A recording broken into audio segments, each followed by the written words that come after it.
¿Qué pasa cuando nos desenfocamos y perdemos la atención de algo específico? ¿Cómo colapsamos y empezamos a desviarnos del camino? Que a veces la fama es el asesino silencioso. Peligro. Más que la alta presión. El asesino silencioso. Siento mucho. Estaba preparando mis mensajes más para impresionar que para hacer lo que Dios quería. La meta es no dejar de ser ese joven, no dejar de ser ese hombre del que Dios se agradó. No que los compromisos, la fama, la expansión te aleje del lugar donde tú fuiste mirado. Y algo que Jesús siempre hizo fue permanecer siendo quien se supone que era, el Hijo de Dios, que tenía un propósito, un destino y que estaba enfocado. Tu mente es poderosa, pero ¿sabes cómo funciona? En Cerebro Renovado, el licenciado Roberto Fernández y la doctora Hernández te compartirán cómo el cerebro puede regularse y establecer patrones que permanecen en el tiempo, modulando la neuroplasticidad cerebral. Así, tu cerebro mejora el enfoque, maneja el estrés y potencia tu pico de rendimiento. Nuevas soluciones a través de la neurociencia, una nueva forma de vivir. Cerebro Renovado. Activa tu mente, transforma tu día.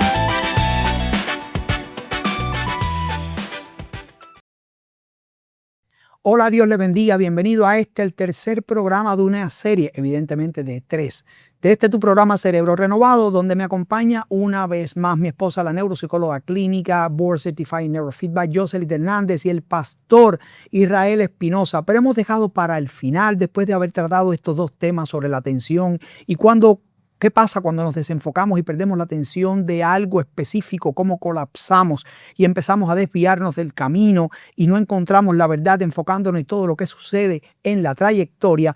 Pues hemos dejado para el final el plato fuerte, para que entiendan o entendamos, empezando por mí, después de haber escuchado esta historia, sentí la necesidad de parte de Dios de que se transmitiera a todas las personas, tanto en el ámbito secular como cristiano, porque todos pasamos por dificultades y a veces pensamos que la dificultad es solo nuestra. Y hemos traído el testimonio de este hombre de Dios, primero de dónde Dios lo sacó, porque vemos 30 años de ministerio, un pastor, predicador que no fue así toda la vida, y qué pasó, ¿verdad?, en los momentos donde más alineado estaba con el Señor. Y así que los dejamos aquí con nuestro hermano Israel Espinosa para que nos cuente. Bueno, Dios les bendiga a todos. Es para nosotros un privilegio poder volver a estar aquí con ustedes, ¿verdad? Y compartir las cosas que el Dios del cielo ha hecho, ¿verdad?, con nosotros, que en algún momento se ven como situaciones que no tienen un sentido para nosotros, pero a medida que vamos progresando y a medida que vamos caminando, vemos la mano de Dios obrando en nuestras vidas de una manera poderosa. Y bueno, llevamos ya pastoreando allí en Mayagüez, en la Iglesia de Dios Pentecostal de Meí, Guanajibo, Castillo, lugar de avivamiento. Fue la primera y ha sido hasta ahora la única iglesia, ¿verdad?, que hemos pastoreado. Pero antes de llegar allí, ¿verdad?, teníamos un ministerio evangelístico. Dios nos había llevado a muchos lugares a ministrar la palabra y Dios había hecho cosas lindas. Nosotros, ¿verdad?, venimos de una familia pastoral. Mi abuelo fue un pilar, ¿verdad?, en este concilio de Dios Pentecostal de Meí. Mis tíos, entre otras cosas, ¿verdad? Pero yo era pues esa ovejita complicada de la familia.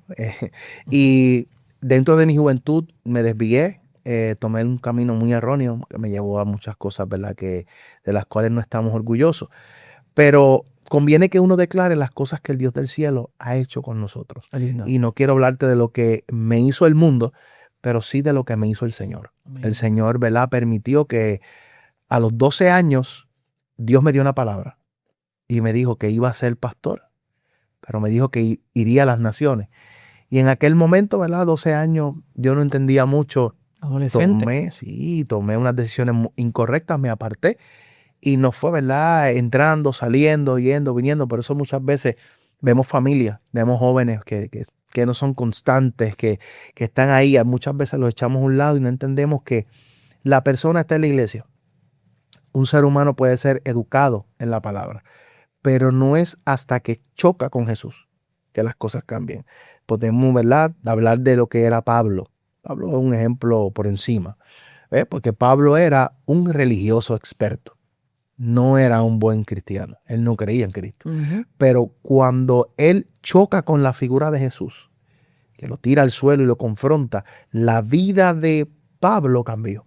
Pues mucha gente no entiende que a veces la gente llega a los pies de Cristo por una necesidad. Llega a los pies de Jesús por soledad. por algo que sienten, pero no hay nada más. Simplemente están buscando.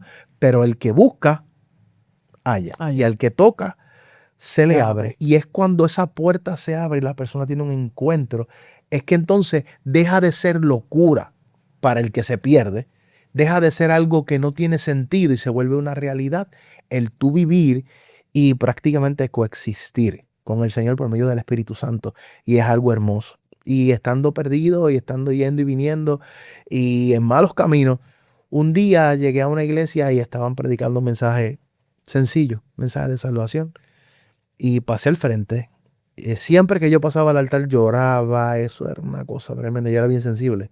Pero ese día no, ese día estaba cansado, estaba agobiado. ¿A qué edad, pastor? Tenía como 18 años. Ok. 18 y casi 19 ya tenía a mi hija pequeña, recién nacida. Y la vida que me había envuelto, aunque era pocos años, llegué a meterme en cosas muy profundas que me empezaron a atacar a una magnitud que yo mismo decía, ¿cómo yo he llegado a esto si tengo principios cristianos? Si alguna vez escuché de Jesús y lo vi y hoy estoy tan lejos. Y ese día no fue la emoción, fue el cansancio. Pasé al altar, recuerdo que el altar se llenó, pasé y el predicador comenzó a ministrar desde la esquina contraria a donde yo estaba. O sea que para que llegara donde mí iba a pasar un ratito. Pero fui al altar y dije, Señor, tú conoces mi corazón. Tú sabes que hay un vicio, que tengo que salir y no he podido. Pero estoy cansado de la vida, cansado de todos los engaños del enemigo. Si tú me ayudas a salir de esto, yo me comprometo a caminar contigo. Si tú vas conmigo, vamos a tener victoria. No lloré, no esperé que oraran por mí. Volví al asiento, me senté hasta el día de hoy. Wow. He visto la mano de Dios obrar de una manera especial y lo único que tuve que hacer fue tomar una decisión. No es llorar, no es que es malo llorar, es parte de nuestras emociones, pero es tomar decisiones, es decirle al Señor, así como le doy la oportunidad a tantas cosas en la vida, quiero darte la oportunidad a ti de que trabajes conmigo. Y Dios comenzó a hacer eso. Comenzó a mezclarme con personas que más que ministros era gente de oración, eran pilares de oración. Mucha gente decía que me estaba volviendo loco, porque suele ocurrir. Aprendí a estar en la presencia. Conocí a un hombre que me arrodillé a su lado porque empecé a ir al monte a orar y veía que ya a la hora y pico ya que estaba un poquito desesperado. Entramos a las 12, eran las 1:30 y esa gente estaban calentando motores. Y yo decía, ¿cómo pueden tanto? Y un día decidí arrodillarme al lado de uno de esos pilares. Y comencé a darme cuenta de que primero se cumple la escritura del libro de Eclesiastés cuando dice, no te apresures a salir de mi presencia. Pero para que no haya prisa, tiene que haber presencia. Y este hombre, prácticamente la primera hora y media, lo que hacía era adorar a Dios. Pero lo adoraba de una manera tan personal que me impactó. Hablaba con él de una manera tan y tan real que comencé a imitar.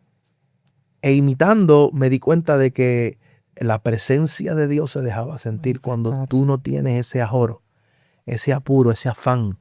Por eso Jesús le dijo a Marta, ella escogió la mejor parte, la cual no le será quitada. Ella no tiene afán porque ella está en mi presencia. Y se lo repite 2 veces, Marta, Marta.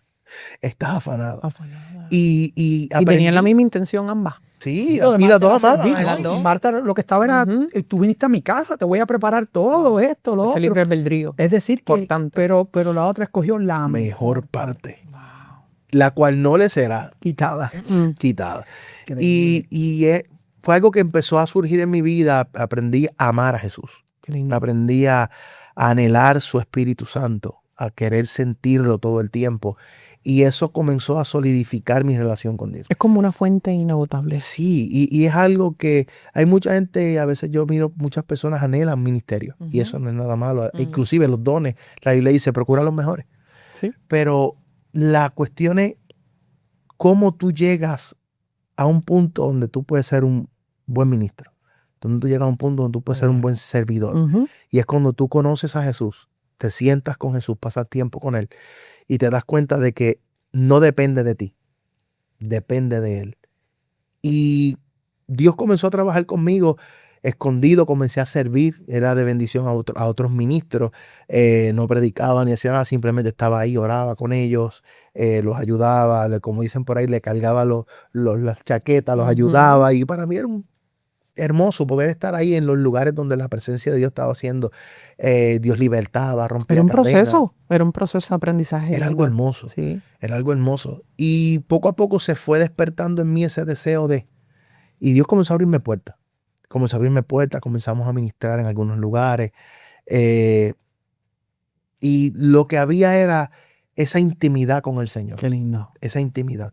Y con los años, pues Dios me abrió muchas puertas. Y lo que Dios me dijo a los 12 años comenzó a cumplirse. Comencé a visitar lugares, países, naciones.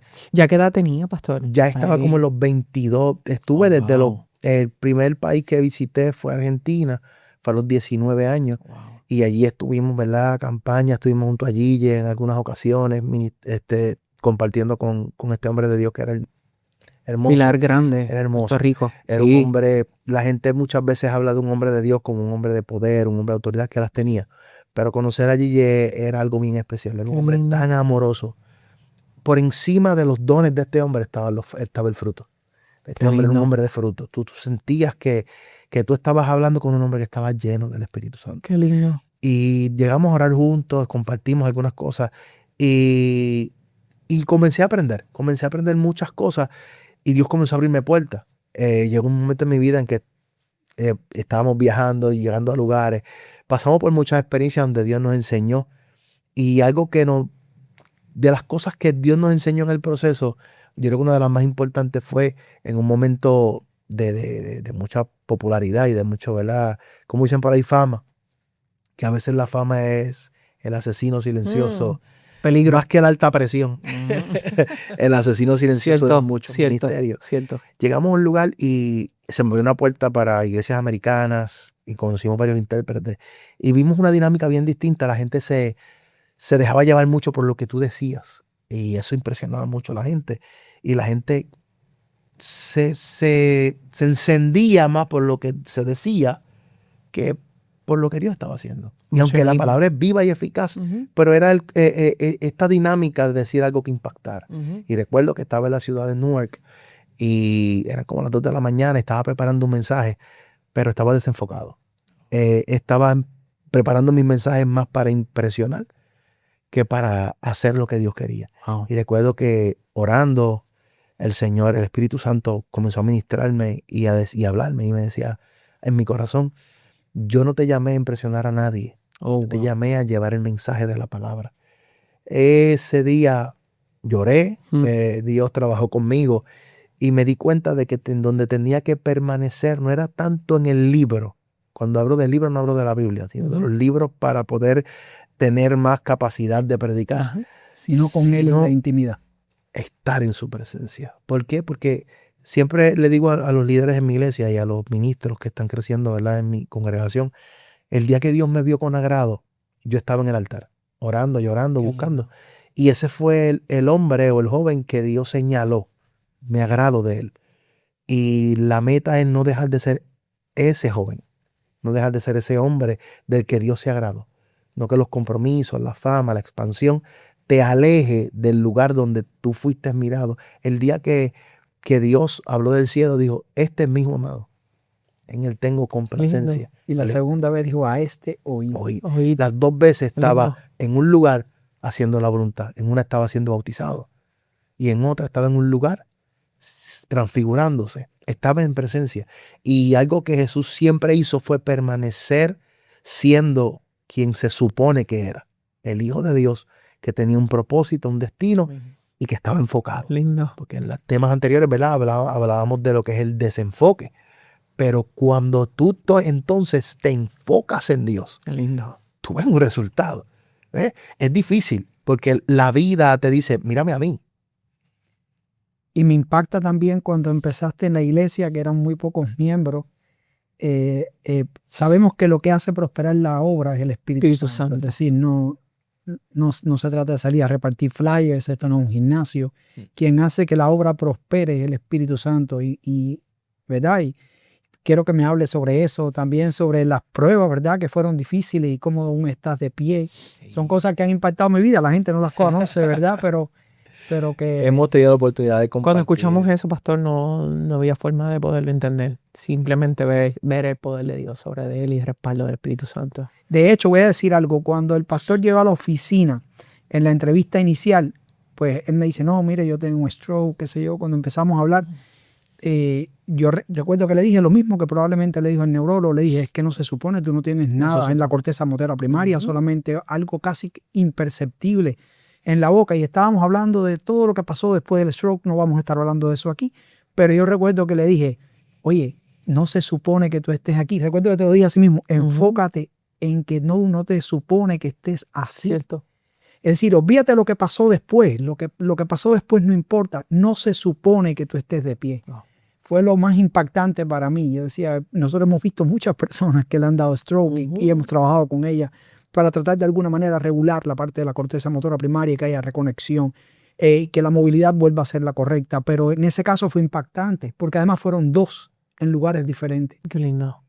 Eso así. Y cuando llegamos a la iglesia, ¿verdad? La iglesia de Castillo, gente que amamos, mandamos un cordial saludo. Sabemos que los hermanos de la iglesia siguen este programa. Así que le envío un cordial saludo a todos. Gloria al Señor. Un abrazo grande. No los sí. conocemos, pero un abrazo Estaremos grande. por allá, estaremos Sí, por allá. definitivo. Amén.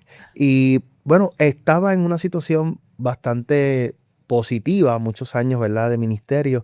Un compañero, para aquel tiempo pastor, estábamos coordinando una gira evangelística.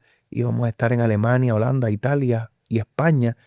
Y cuando estábamos coordinando esa para el mes de marzo que íbamos a salir, y para el mes de octubre, uno de los líderes, ¿verdad?, de mi concilio, me llama y me dice, hay una iglesia que necesita ser atendida para que vayas de interino allí un tiempito y luego sigues tu camino. No hay problema, es para que vigiles en lo que conseguimos un pastor. Pues yo dije, bueno, vamos a hacerlo, no hay problema. El asunto fue que ese interinato duró hasta este momento, que todavía llevo 16 años allí ¿Cuántos esperando. miembros eran cuando llegaste? Cuando llegué habían unos de 10 a 12.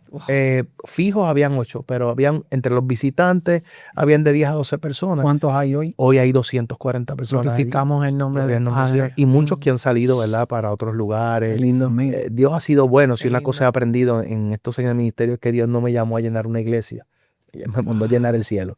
Y hay Su muchas nombre. personas que llegan allí, son restaurados y le decimos, vuelve a tu congregación, vuelve a tu iglesia, sé de bendición donde estabas, porque ya has sido restaurado.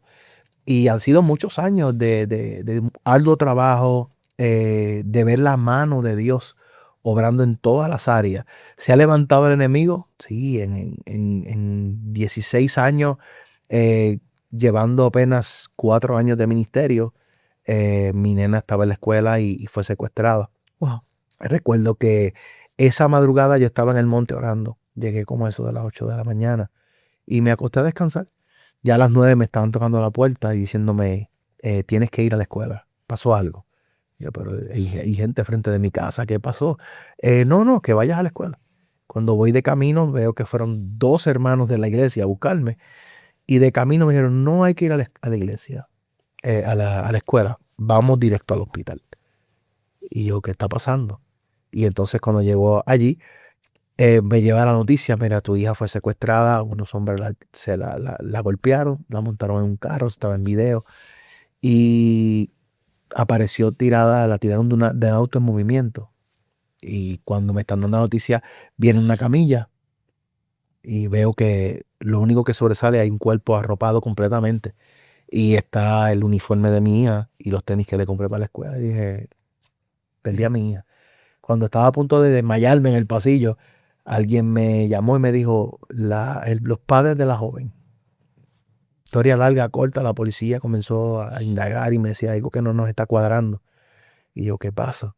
Es que hay algo que no cuadra. La única que no fue violada. Dice, tu hija es la 7ª, según el modus operandi, el vehículo, los que describen, son la gente que estamos buscando y que no coordina. Tu hija fue la 7ª víctima y es la única que no apareció violada en un pastizal. Esto no nos cuadra. Y yo, a ti no te cuadra, pero a mí sí. El ángel de Jehová campa alrededor de los que le temen y los y defiende. los defiende. Y mucha gente, ¿verdad?, no entendió. Apareció mi hija, estuvimos en la casa, llegamos a la iglesia y recuerdo que llegó un momento donde dije, Señor, ¿qué está pasando? ¿Por qué? ¿Para qué? No sé qué decir, porque predicamos muchas veces, pero cuando nos toca vivir lo que predicamos es un poquito complicado. Y recuerdo, bien importante, que como una semana después, estando en un culto, la gloria de Dios desciende y el Espíritu Santo agarra a mi hija y la toma de un asiento y la envuelve en una unción tan fuerte y la trajo danzando hasta el altar. Y allí Dios trabajó con ella. Y recuerdo que el Espíritu Santo me ministraba y me decía, venía una gran bendición de camino y Satanás trató de cambiar tu mirada, desenfocarme, para que no vieras lo que yo iba a hacer. Pero mantuviste tu mirada y ahora verás lo que voy a hacer. Y Dios comenzó a hacer cosas grandes. Y fue algo tan impresionante que una persona se me acercó y me dijo, tú me estás diciendo a mí que Dios permitió que secuestraran a tu hija para que tuvieras gloria. Y yo le dije, no, yo no estoy diciendo eso. Yo te estoy diciendo que Satanás sabía que venía gloria y trató de desenfocarme. Pero como no me desenfoqué, guardó a mi hija y estoy viendo gloria. Amén. Cuando tú mantienes tu mirada puesta en Dios, pasa algo que discutimos en un programa anterior, que es que empiezas a ver, no lo que pasó, sino lo que pudo haber pasado y Dios no permitió. Y es ahí donde tú ves la mano de Dios obrando. Luego de eso mi hijo cae en una enfermedad, cae en el hospital, estuvo 18 días hospitalizado. Los médicos no sabían, el médico me dijo, tu hijo le hicimos 22 exámenes, salió positivo a todo, menos a SIDA. Todo lo demás está positivo. Nunca habíamos visto un caso como este. Y no daban, le hicieron pruebas, le taladraron la columna vertebral, sacaron médula para ver qué pasaba, pero seguía empeorando. Y leptospirosis, ¿verdad? Leptospirosis y mononucleosis al mismo tiempo. Eso hace fue que el diagnóstico positivo. Entonces, pues, el doctor me dijo, mira, la posibilidad de que tu hijo sobreviva es un 10%. Estamos a punto de entubarlo y llevarlo a diálisis. Si le damos diálisis, tu hijo no la va a pasar. Y el hombre que llevaba aproximadamente 2 años predicando domingo tras domingo, el tema era la fe. Y el hombre que predicó 2 años corrido de fe, cuando dieron la noticia, el granito de mostaza se le extravió. Y recuerdo que me fui a mi casa a llorar en sufrimiento, en dolor. Y cuando logré recuperarme un poco, fui al hospital, no para orar por mí, fui para despedirme de él. Wow. Y recuerdo que esa noche le dije a mi esposa, ve a casa, yo me quedo. ¿Por qué? Porque el enemigo me confrontaba y me decía, tú oraste por tanta gente en tantos lugares del mundo y Dios sano y tu hijo se va a morir. Tú ministraste, enseñaste la palabra a tanta gente y no estuviste en los cumpleaños, no estuviste en los momentos que te necesitó, porque era cierto. Estaba haciendo la voluntad de Dios en otros lugares, pero no estuve presente en los momentos importantes con mis hijos. Gracias a la esposa que tengo, que siempre estuvo ahí para ellos, ¿verdad? Mis hijos hoy le sirven al Señor y aunque no son perfectos, pero para mí lo son. Son los perfectos hijos que Dios me dio y vivo siempre orgulloso de ellos.